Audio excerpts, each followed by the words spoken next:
The leggings. They say need is a great equalizer, but when you're sleeping in a row of bunks at a women's shelter in Canyon, Texas, you find out it's not just need that levels you, it's how you answer it. Megan and her daughter Sarah hadn't planned on Canyon. The map in their heads had them pointed straight through to Fort Worth, Texas. No detours, no backtracking. But life doesn't tend to consult our itineraries.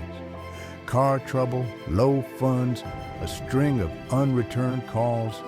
Sometimes all it takes is a broken down Chevy and a quiet, unfamiliar town to find yourself stacking plastic tubs in a locker marked with masking tape.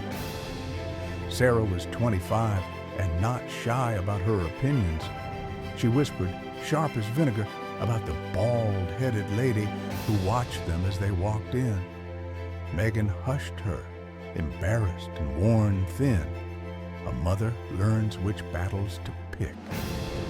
Megan chose silence. They kept to themselves mostly. Sleep, shower, repeat. It was temporary, they told themselves, just a place to land until they could keep moving. Gratitude can get lost in the haze of waiting rooms and shared bathrooms. One evening, Jessica, a resident barely out of girlhood herself, caught Megan by the lockers. Do you have any extra leggings? I want to shower, but I can't bear to get these jeans back on. Her voice was hope and shame all tangled together. Megan hesitated. 2 pairs of leggings, one for her, one for Sarah. She almost bought a third, but almost don't count for much. As she pawed through their bag, weighing comfort against kindness, Sarah appeared beside her. Mom, she can have mine, Sarah said. We'll get another pair before work tomorrow.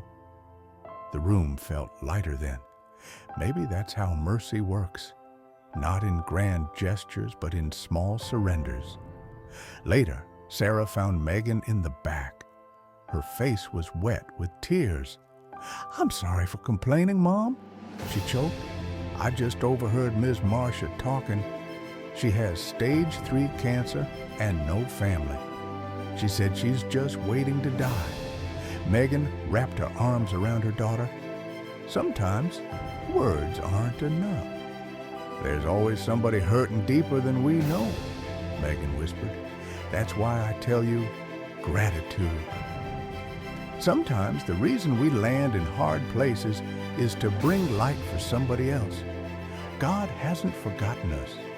The days blurred, as days do in waiting rooms, but something started shifting. Prayer circles sprang up in the dorm. People listened, then shared, then hoped. Small mercies became ordinary currency. Some women moved out, carrying new stories. Others stayed, but changed. One day, news came back. Ms. Marcia was in remission, cancer-free. She'd received a settlement from the very thing that nearly killed her. Instead of vanishing, she built a home, a shelter for men and women with nowhere else to go, battling illness and fear. And so the story turned. Sometimes the smallest kindness, a borrowed pair of leggings, a prayer, a listening ear, sets off ripples you'll never see coming.